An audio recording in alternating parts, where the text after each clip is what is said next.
Welcome back, Wolfpack Verlis here, and we have a battle from Charlie. This one isn't a Pikachu Cup battle, but it still looks pretty interesting, so let's get into it for more Fan Fridays this week. Now, I do see an interesting thing that could happen here, so we're going to see how that ends up playing out. It's going to be the Salamence. So, I mean, is this going to be just a Mega Salamence against the Wobbuffet? But if you paid attention, that is going to be a Zoroark.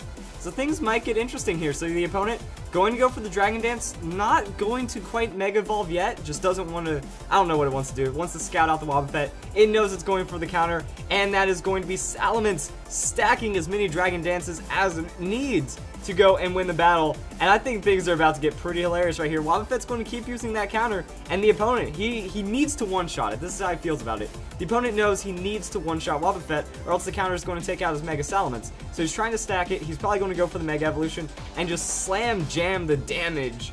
And it's just a waiting game right now. We just got to wait it out. So that's going to be more and more counters from Wobbuffet, just waiting for when Salamence gets tired and finally throws out the damage. So that is going to be Salamence. He wants the plus. He's going for +6. He's just going to take the win, huh? That's what the opponent thinks right now. So Salamence is stacking up. Wobbuffet staying true to the counter. And at some point, you know, like you could throw out the Destiny Bond as the Wobbuffet, kind of scare him off, but eventually he'll PP out. So Salamence, he's thirsty. Thirsty for the Dragon Dances. Wobbuffet's going to keep using counters. And that's going to just be more and more Dragon Dance. Looks like the opponent even lost track. I don't even know if he's trying to PP stall at this point. You should just know he's going to knock it out. So Dragon Dance with even more, or Salamence with more Dragon Dance. Yeah, that's something right there. So this is weird.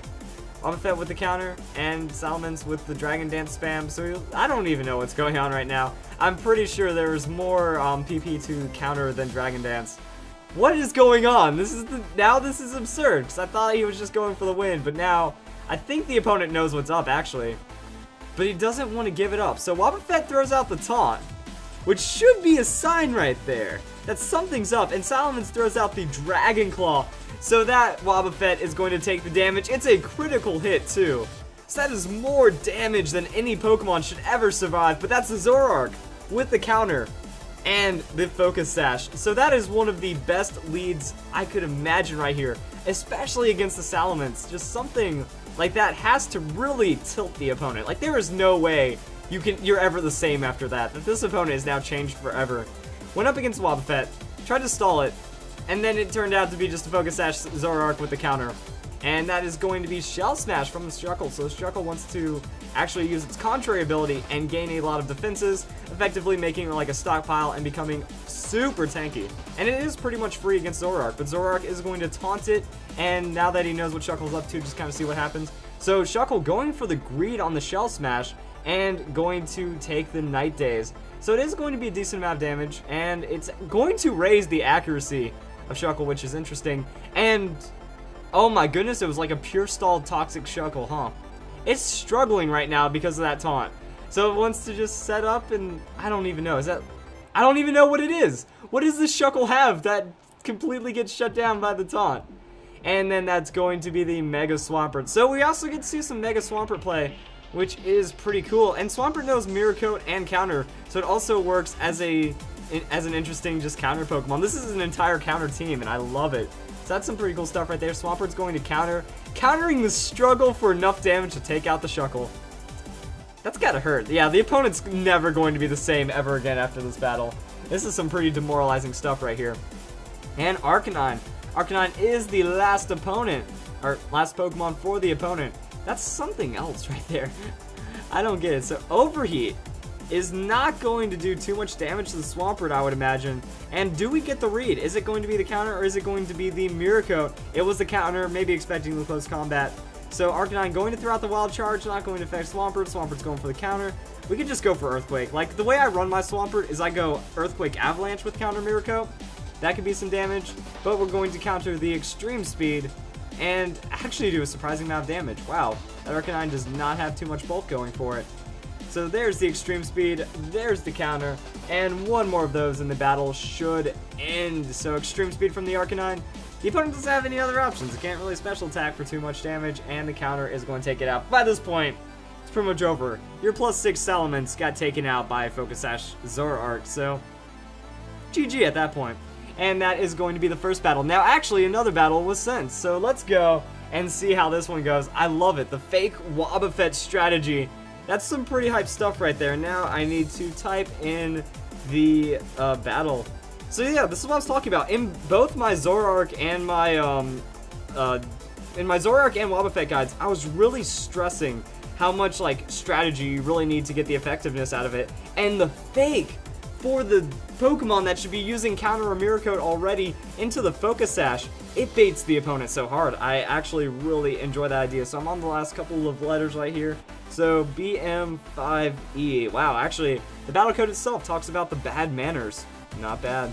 So that is going to be, oh no, that's even better. It's Why Not and Wobbuffet. The Eviolite Why Not trying to do as much as it can. We just gotta see how it goes. This is great. This is absolutely wonderful.